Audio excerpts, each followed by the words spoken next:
मोहब्बत गोलियों से बो रहे हो, वतन का चेहरा खून से धो रहे हो, गुमा तुमको कि रास्ता कट रहा है, यकीन मुझको कि मंजिल खो रहे हो। ऐसा करिया होंगे, गांव गांव होंगे, पाकिस्तान के अवाम फैसला करेंगे कि वो सामने जो प्राइम मिनिस्टर हाउस है, इक़्तिदार के सिंहासन पे कौन बैठेगा।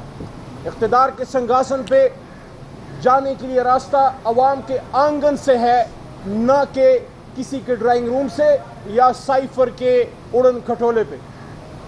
लेकिन आज एक दूसरी बात भी, इस वक्त हम रिजर्व सीट्स के केस में पुरुमीद हैं कि आज हीयरिंग से इंशाल्लाह हमें अच्छे नताइज मिलेंगे, लेकिन रिजर्व नहीं है ये, आज वो नहीं है, रिजर्व सीट वाला नहीं है, लेकिन हमें ये यकीन भी है कि जितने भी हमारे केसेस हैं, जिस तरह कल हमारा केस था इद्दत में, इद्दत केस में बहुत पहले इमरान खान साहब के हक में फैसला आ जाना चाहिए था, लेकिन हम फिर भी पुरुमीद हैं।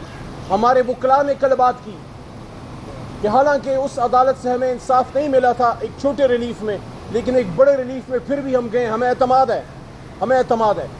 लेकिन आज जो बहुत अहम बात है वो ये है कि इमरान खान साहब के हवाले से सुनने में आ रहा है कि पंजाब हुकूमत कुछ नए केसेस करना चाह रही है। क्या पंजाब हुकूमत को ये अंदाज़ा हो चला है कि इद्दत केस में रिलीफ मिलने वाला है? ये जो एक तमाशा बना दिया गया है कि साबिक वज़ीर आज़म के ख़िलाफ़ कुछ नहीं मिला तो अब उस पर ऐसे केसेस बनाओ जिसका कोई सोच भी नहीं सकता। 25 करोड़ के मुल्क में कोई भी जी शऊर, और शर्त यह है कि जी शऊर भी हो और बाज़मीर भी हो, कोई भी जी शऊर और बाज़मीर शख्स क्या ये सोच सकता है कि इमरान खान साहब खुदा न खास्ता मुल्क दुश्मन है या उसकी जमात मुल्क दुश्मनों की जमात है? हम जैसे प्रोफेशनल्स, ये मेरे राइट और लेफ्ट पे जो हमारे दोस्त खड़े हैं, ये मेरे जैसे लोग जो कलम के मजदूर थे, इंजीनियरिंग या वकालत, या वो नौजवान जो अपनी ज़िंदगी में पाकिस्तान से बाहर कमाई कर रहे थे, पाकिस्तान के अंदर एंटरप्रेन्योर में थे, उनके ख्वाब थे कि वो पाकिस्तान में किसी सर्विस में जाके पाकिस्तान को मजबूत करेंगे। उनको इमरान खान साहब ने सियासत में लेके आया और उनको महब वतनी का सबक सिखाया और उनको ये बताया कि इस मुल्क से भागो मत, इस मुल्क से जाओ मत, इस मुल्क को छोड़ो मत, इस मुल्क में रहो, या अगर बाहर हो तो कमा के इस मुल्क में भेजो, असासे बनाने तो पाकिस्तान में बनाओ, पैसे पाकिस्तान में भेजो, यहाँ हो तो इस मुल्क को ठीक करो, सियासत के ज़रिए ठीक करो। और पाकिस्तान के नौजवान तबके को, पढ़े लिखे लोगों को, एजुकेटेड लोगों को, मिडिल क्लास लोगों को इमरान खान इस पार्लियामान में लेके आया। अगर तहरीक इंसाफ ना होती, मेरे जैसे मिडिल क्लास लोग पार्लियामेंट में आने का सोच भी नहीं सकते थे। ये जुर्म किया कि सरदारी निज़ाम के ख़िलाफ़, वडेरा शाही के ख़िलाफ़, बड़े बड़े नवाबों, सरदारों, खानों के ख़िलाफ़ आम लोगों को, पढ़े लिखे लोगों को और लड़कियों को, नौजवानों को इस पार्लियामेंट में लेके आया। आज आप उस पर गद्दारी का इल्ज़ाम लगाने की सोच रहे हैं। मोहब्बत गोलियों से बो रहे हो, वतन का चेहरा खून से धो रहे हो, गुमा तुमको कि रास्ता कट रहा है, यकीन मुझको कि मंजिल खो रहे हो। ऐसा मत करो। एक मुहब्ब वतन पाकिस्तानी कौम के लीडर और उम्मत के रहनुमा को इस तरह आप इन केसेस में नहीं रगेड़ सकते। पूरी कौम इमरान खान के पीछे खड़ी है। कोई भी केस आप करना चाहेंगे, इंशाल्लाह वो तारीख के कूड़ेदान में जाएगा। और पंजाब हुकूमत को कहना चाहता हूँ, आपको अगर टिकटॉक से फुर्सत मिल गई हो, आपको अगर किस्म किस्म की वर्दियाँ पहनने से फुर्सत मिल गई हो, तो पंजाब के किसानों पे फोकस करें, उस्तादों पे फोकस करें, आम मजदूरों पे फोकस करें, महंगाई को कम करने की कोशिश करें, लोड शेडिंग को कम करने की कोशिश करें, लॉ एंड ऑर्डर को बेहतर करने की कोशिश करें, गरीब मजदूर, बेवाओं, यतीमों पे फोकस करने की कोशिश करें। गद्दारी के केसेस बनाने की आप हिम्मत ना करें। पूरी कौम उसके सामने एक आहनी दीवार की तरह खड़ी होगी। और वज़ीर आज़म पाकिस्तान से भी पूछना चाहता हूँ, फॉर्म 47 वाले से, क्या ये सब कुछ आपकी मर्जी से हो रहा है? क्या आपकी मन मर्जी से हो रहा है, आपकी मंशा से हो रहा है?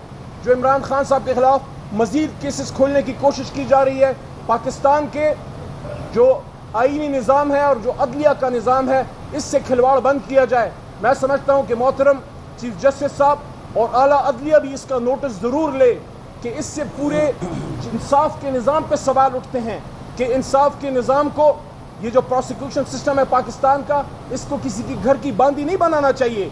کہ جب حکومت کا اختیار ہو کوئی بھی کیس کسی پہ داغ دے، ایک محب وطن پاکستانی کو اس سے بڑی گالی کوئی نہیں دے سکتا کہ اس پہ کوئی غداری کا الزام لگائے. اس لیے قوم ایسے کسی بھی کیس کو عمران خان صاحب کے خلاف رد کرتی ہے. قوم نے اپنے اعتماد کا اظہار کیا ہے. جب آخری بات جب آپ پاکستانی قوم کے پاس جائیں گے اور ان سے پوچھیں گے تو جواب ایک ہی آئے گا، عمران خان. بہت شکریہ. اچھا سر، یہ بتائیے کہ نیاز اللہ نیازی سر from the prison, then if the Chief Justice finds Isa Qazi, Can you repeat the question, please? I ask that you think Imran Khan will be out from the prison while Chief Justice finds Isa Qazi is the Chief Justice of the Supreme We don't go into personalities, my brother. We have a strong belief in the judicial system because we have struggled and strived for this judicial system. And Imran Khan was the person who went into jail for the independence of judiciary. We believe and we have strong belief that inshallah, God willing, Allah willing, we will get relief from the higher judiciary, from the superior judiciary. اچھا سر، یہ بتائیے کہ نیاز اللہ نیازی صاحب نے ابھی اعتراض اٹھایا bench کے اوپر، تو یہ کیا کہیں گے اس کے حوالے سے؟ دیکھیں، یہ کسی بھی موکل کا، کسی بھی شخصیت کا حق ہے، کسی بھی انسان کا حق ہے کہ اگر اس کو کسی شخص پہ اعتماد نہ ہو تو اس کا اظہار کرے. یہ جوڈیشل نارمز کے اندر آتا ہے.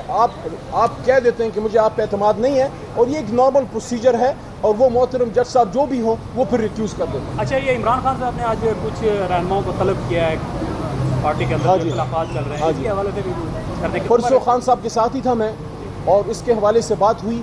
میں نے خان صاحب کو بادب عرض کیا کہ جو آپ کے پرانے ساتھی ہیں، اگر کسی کو ریزرویشن ہے ان کو بلا لیں. یہ گروپ نہیں ہے، یہ بلاک نہیں ہے. کسی شخص کو ریزرویشن ہو سکتی ہے کیونکہ وہ آپ ان کے لیڈر ہیں، ان کا لیڈر تو کوئی اور نہیں ہے. اور وہ کس سے گلا کریں؟ تو انہوں نے بالکل ایگری کیا، اور انہوں نے یہ بات کی کہ بالکل ان کو بلاتے ہیں. تو آج کچھ پرانے ساتھیوں کو بلایا ہے، اور اس تاثر کو عمران خان صاحب نے اڈیالہ جیل میں پرسوں میرے سامنے آپ دوستوں کے، جب آپ میڈیا پرسن آئے ہوئے تھے، کچھ دوست ادھر ہوں گے اس دن، خان صاحب نے رد کیا. انہوں نے کہا کوئی بلاک نہیں ہے تحریک انصاف میں، کوئی گروپ نہیں ہے تحریک انصاف میں، بلکہ خان صاحب نے کہا کہ تحریک انصاف اب وہ جماعت بن چکی ہے کہ اس کا بھی ایک آئیڈیالوجیکل ووٹ بینک بن گیا ہے. تحریک انصاف انشاءاللہ پاکستان میں جس بھی شریف آدمی کو کھڑا کرے گی، قوم اس کو ووٹ کرے گی. تو کوئی بھی شخص اس وقت اگر سیاسی سوچ رکھتا ہے وہ تحریک انصاف میں بلاک بنانے کا سوچ بھی نہیں سکتا، نہ کوئی بلاک ہے. ہاں، تحریک انصاف کوئی فوجی یونٹ نہیں ہے، یہ کوئی بیوروکریٹک مشین تو نہیں ہے، یہ ایک سیاسی جماعت ہے. اس میں لوگوں کو کسی چیز پہ شکایت ہو سکتی ہے، تو اس کے لیے لیڈر نے ان کو بلایا ہے کہ اگر ان کی کوئی ریزرویشن ہے اس کو سن لیتے ہیں. میں دوبارہ اس تاثر کو رد کرتا ہوں جو خان صاحب نے پرسوں اڈیالہ میں خود رد کیا. تحریک انصاف میں کوئی بلاک نہیں ہے، کوئی گروپ نہیں ہے، کوئی فارورڈ بلاک نہیں ہے، بلکہ جو ساتھی واپس آنا چاہتے ہیں ان کے بارے میں بھی چیئرمین عمران خان صاحب نے بڑی مناسب بات کی کہ آپ تھوڑا ہولڈ کریں. میں جب جیل سے نکلوں گا میں کیس بائی کیس دیکھوں گا. اور خان صاحب نے اس میں دو نکات پیش کیے کہ کچھ لوگ ایسے ہیں جن پہ تشدد ہوا ہے، جن پہ ظلم ہوا ہے، ان کو میں اور طرح سے دیکھوں گا، اور جن کے سامنے فائلیں رکھی گئی ہیں ان کو اور طرح سے دیکھوں گا. Thank you sir. چودھری صاحب سے بھی کوئی رابطے کیے گئے ہیں؟ خان صاحب کی رہائی تک اس پہ ویٹ کرنا پڑے گا. فواد صاحب کو بھی کہوں گا تھوڑا سا ہولا رکھیں. لیکن اسد کیسر اور علی نیم گنڈاپور نے رابطہ کیا کہ آپ پارٹی پہ تنقید کم کر دیں. کیا کریں؟ ہاں جی ہاں، خان صاحب نے کہا ہے کہ اس پہ کوئی رسپانس دینے کی ضرورت نہیں ہے. میرے واپس آنے تک، باہر آنے تک آپ تھوڑا سا صبر سے کام لیں.